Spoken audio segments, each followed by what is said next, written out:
A Proud Mother by user HamsterIV. An echo of Mother Earth talks about her children. The council chambers are in an uproar. Beings that once held tremendous power and influence cast furtive glances at their fellows. Alliances that held firm for centuries were now in question thanks to a crisis which had arisen in a backwater arm of the galaxy. The Emperor himself banged the gavel 3 times for silence, and the room eventually fell to a respectful hush. At the Emperor's signal, a court crier formally stated, "Step forward, Oran of the Talaxi, and perform the duty for which you were born." A gaunt, unassuming specimen of the Talaxi species stepped into the light at center of the council chamber. Cybernetic enhancements sprouted from several points around his bulbous head. The Talaxi were the most psychically tuned species in the galaxy. Their services were often called upon for interrogations or, in extreme circumstances, gaiological analysis. When he addressed the council, he spoke in a thin, nasally voice. "The gaiological probe dispatched to the Sol system has been recovered, thanks to the immense bravery of the Imperial Marines." He nodded to the brutish figures standing guard at every doorway. "It managed to capture a psychic imprint of the human's home world, Sol 3. Since time is of the essence, I have been volunteered to merge with the imprint so that we may better assess the threat these humans present to our way of life." A gasp escaped the lips of several council members. Such a merger could reveal a treasure trove of information about a species' strengths and weaknesses, yet it came at a terrible cost to the psychic sanity.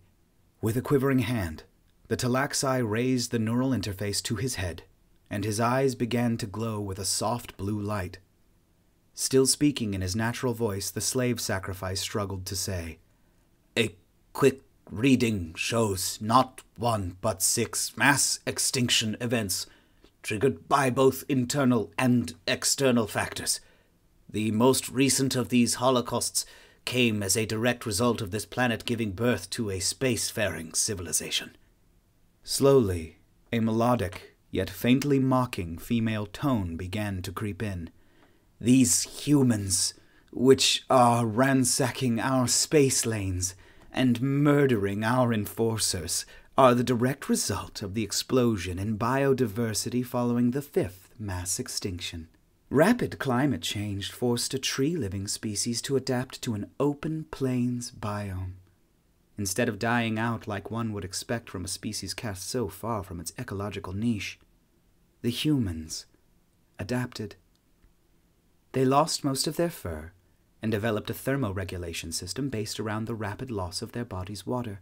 While still not the strongest or fastest species on the planet, these humans barged their way to the top of the food chain through the unprecedented act of persistence hunting. Simply put, these humans would wait for the worst part of the day for heat management.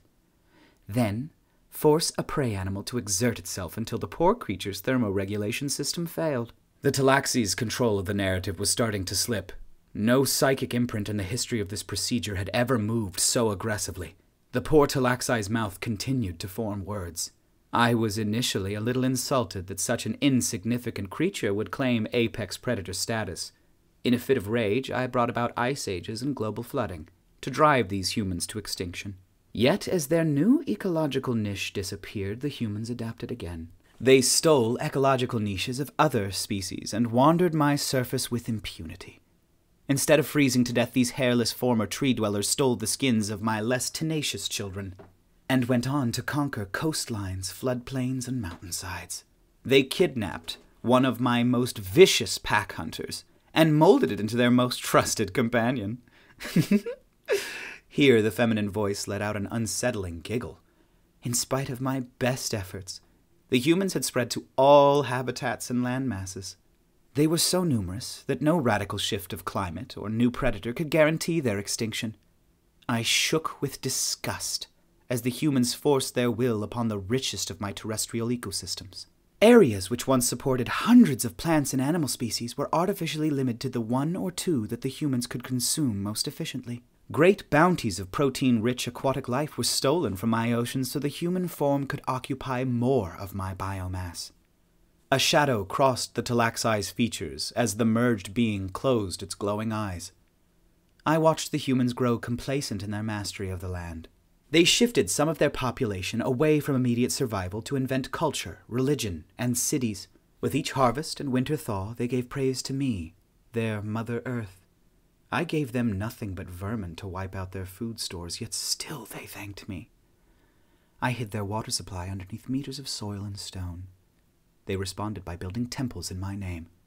I heaped scorn on every gesture of devotion, and yet these humans interpreted it as benevolence. The scowl the possessed Talaxi had worn since uttering its name, Mother Earth, gave way to a smile. Where my swarms of vermin and ecological disruption had failed, I turned inwards. I found a new vector that would capitalize on humanity's talent for communal living. It was plague, a microorganism adapted to find an equilibrium within the bodies of humanity's kidnapped herbivores. I pushed a mutation here, a new protein there, and soon my newest creation was turning the humans inside out. Within days, their entire cities lay in ruin. The humans ignored my hand in the epidemic. Instead, they blamed each other. Those who lost much despite those who had lost little. In the close confines of the city streets, my darling children butchered one another. The Talaxi tilted his head upward, and his eyes flashed open, emitting a flash of blinding, intense light. Once the witness's vision had cleared, hazy images of animalistic violence began to materialize above the Talaxi's head. This intraspecies murder was not a new thing within my domain. The base stock from which I molded these humans were constantly killing each other over status, mates, and food. It was the organization and discipline with which the humans took to the act of fratricide that warmed me to the core. I would grant them long periods of stability to grow their population, then pull out a sudden drought just to watch my fat little humans steal and kill for remaining food. I stabilized the trade winds so that distant bands of humanity could come together and resolve their differences. The ensuing bloodshed was magnificent. The images grew clearer, showing humans with all manner of armor and weapons slaughtering each other with reckless abandon. Even when humanity was no longer at the mercy of my winds and rain, they still killed one another. For religion, for territory, or for the sheer joy of conquest. Every step of the way I egged them on to greater acts of violence and depravity. Not content to war over regional concerns, various human tribes banded together into a super-tribe and found an equally matched super-tribe to make war with. This conflict enveloped the entire planet as the humans made war on an industrial scale for the first time. The humans fought to a stalemate in an artificial landscape of trenches and wire. I had trained them so well in the art of stubborn perseverance that even in the face of starvation and poison gas, they bitterly held on. To my surprise, they called a 20-year time-out to perfect some fantastic innovations in the art of murder. Then they raced back into the maelstrom of war with even greater zeal. By this point, the ruined hellscape of Earth in total war filled the consciousness of every being in the chamber. Several counselors became ill by what they saw. Unfortunately, the second global conflict had an unforeseen outcome. Working under the threat of impending doom, a clever bunch of my children managed to steal the fire from the stars. It took only one successful test before the humans wrapped their new discovery in a bomb and used it to obliterate 2 inhabited cities. The resulting radioactive release of energy still tickles my soil and perfumes my air. Alas, the humans treated their newfound power with sobering restraint. For the first time in our long and bloody history together, my most pugnacious children refused to bring their best toys to the game of war. The feminine voice continued with an almost childish pout. This was a period of great confusion for both of us. The threat of violence hung in the air like a barely remembered melody whose last note was infuriatingly absent. The humans experimented with limited war, military assistance, police actions, even sports. But nothing could satisfy us. Instead, they turned their energies outward. They threw the bravest and most determined of their kin into the cold blackness of the void. Many were lost in those early days. But human adaptability and determination found a use for deeds beyond warfare. Eventually, all my sisters in the Sol system choked and labored to support my favorite children. The body of the possessed Talaxi swayed back and forth like a hideous meat-filled marionette. Sadly, the humans lacked the imagination to reach further than the limits of their own star. I suppose I was partially to blame. They made several attempts to ford the vast gulf of nothing between stars. Alas, the limited time span I forced on a single human's existence blocked them from any real chance of success. With that, the possessed Talaxi whirled to address the Emperor himself.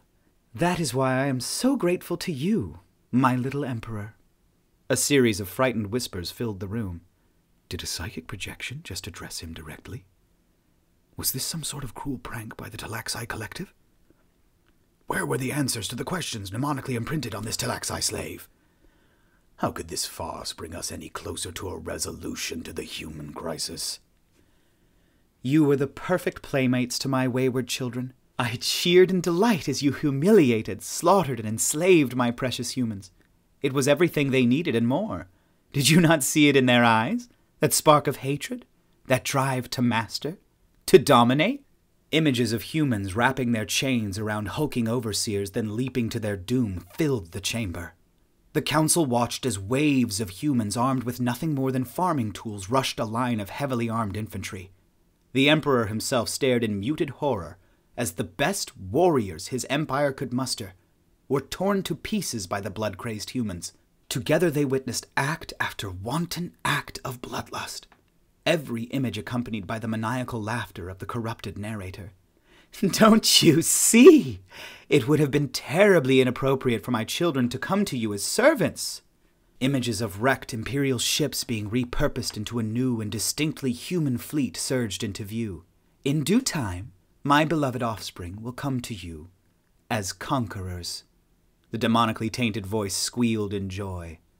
The warped and ruined body of the Talaxi slave exploded in a fountain of gore and cybernetic enhancements. The presence, now free of its physical confines, elevated its volume and intensity to parallel the strongest of hurricanes. Loose papers and unsecured objects swirled in its vortex. Counselors who once stood demanding answers were cast to the floor in its fury. You wanted to understand the nature of humanity? Then understand this.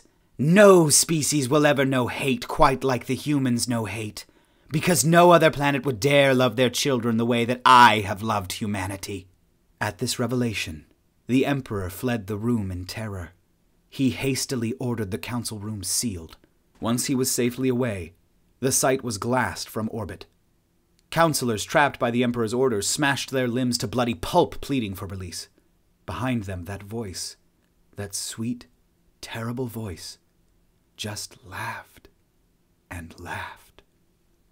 Fuck me, that's ridiculous. Great stuff.